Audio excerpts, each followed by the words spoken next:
Brian used to believe that if someone truly cared, they would just know what he needed.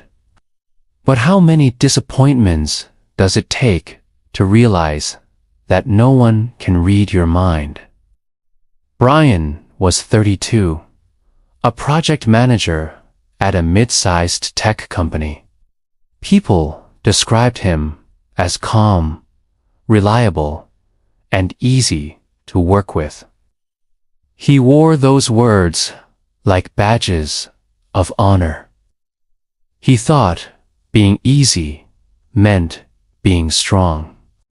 When coworkers dropped last-minute tasks on his desk, he smiled and said, "It's fine."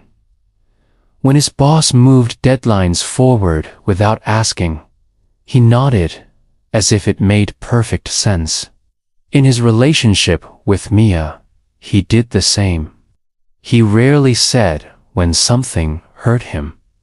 He assumed that if she loved him enough, she would notice when he was exhausted. He assumed that if he stayed quiet long enough, things would eventually balance out.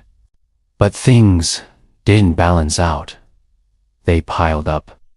One Friday night, Brian sat alone in his dim apartment.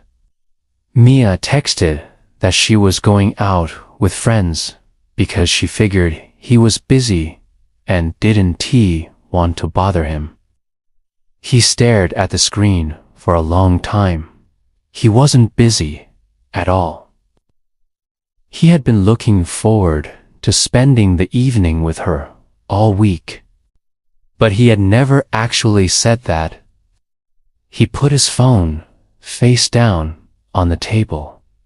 "She should have known," he muttered. The following week, at work, their biggest project of the quarter began to fall apart.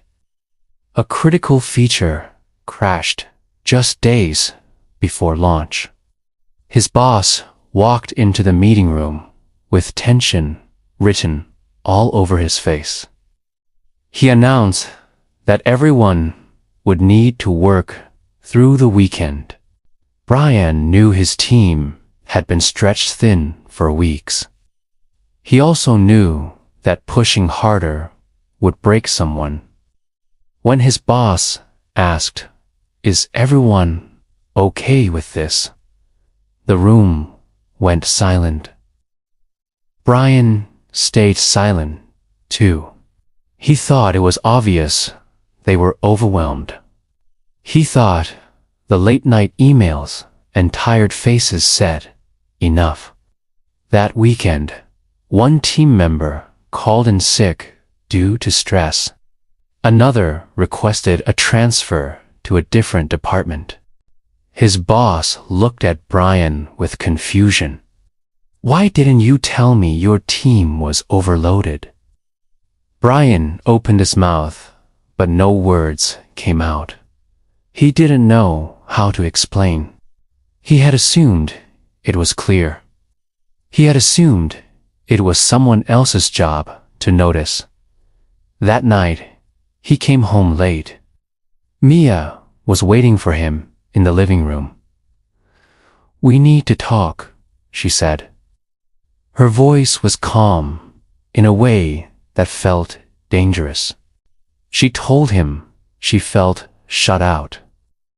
She said she never knew what he was thinking, wanting, or feeling. Brian wanted to say he was trying his best. He wanted to say he always put others first, but the words stuck in his throat. Instead, he said, "I'm fine." Mia stared at him for a long moment. "I need you to be real." The sentence pierced through him, but he still didn't know where to begin. The days that followed were heavy. The project was delayed. His boss reassigned part of his responsibility to someone else, citing a lack of proactive communication. Brian felt undervalued and invisible. He was angry, but he said nothing. He carried that anger home. He carried it into his sleep. One night, after an argument over something trivial, Mia broke down in tears. "I can't keep guessing what's inside your head," she said. Brian felt something snap inside him. "Why does everyone expect me to say everything?" he shouted. "Shouldn't people just understand?" The room fell silent. His question echoed in the space between them. Mia wiped her tears. She left the next morning to stay with her mother for a few days. The apartment felt emptier than it ever had. Brian sat alone on the couch. He scrolled through old messages. How many times had Mia asked, "Are you okay?"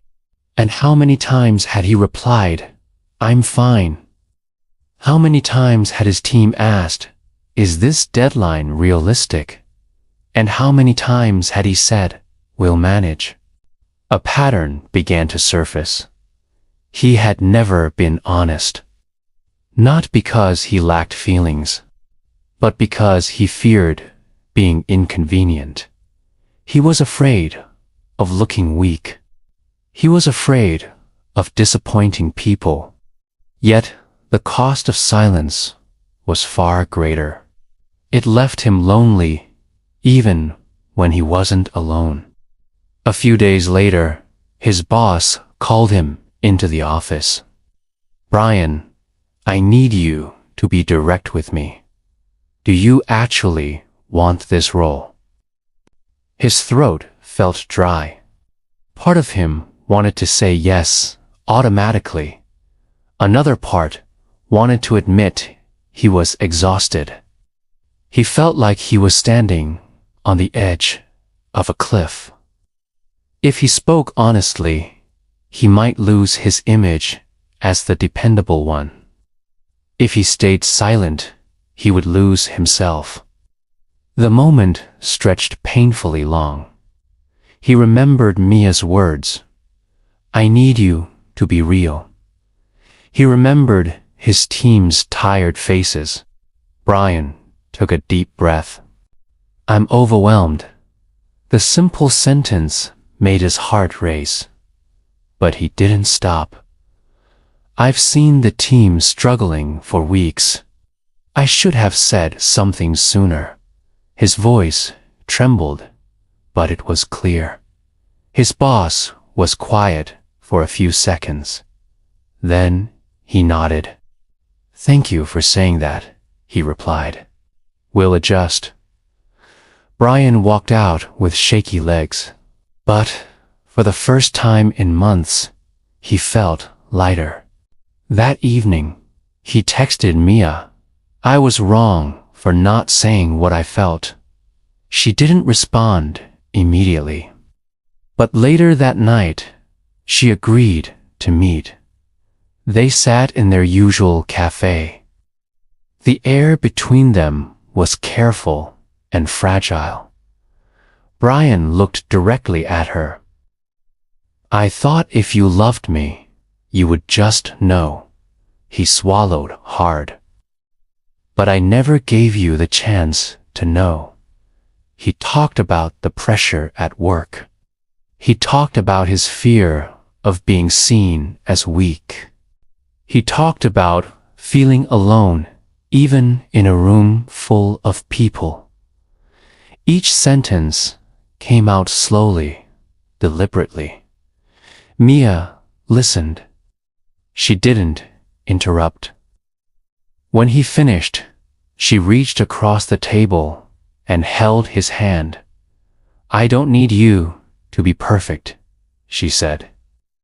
"I need you to be honest." Something inside his chest softened. It felt like a wall he had built for years was finally cracking. Things didn't magically become perfect. Work was still demanding. Love still required effort. But Brian began practicing something new. When he felt overloaded, he said it. When he was hurt, he said it. When he needed help, he said it. Not everyone responded the way he hoped. But at least he was no longer trapped inside his own unspoken thoughts. He stopped waiting for people to guess. One evening, when Mia asked, "Are you tired?" he smiled. "Yes, I am. And I need a hug." She wrapped her arms around him, not because she read his mind, but because he said it clearly. And that made all the difference. Brian finally understood that maturity isn't silent endurance. Maturity is having the courage to speak. No one can read your mind. But when you say it clearly, you give people a chance to stay. And sometimes that chance changes everything.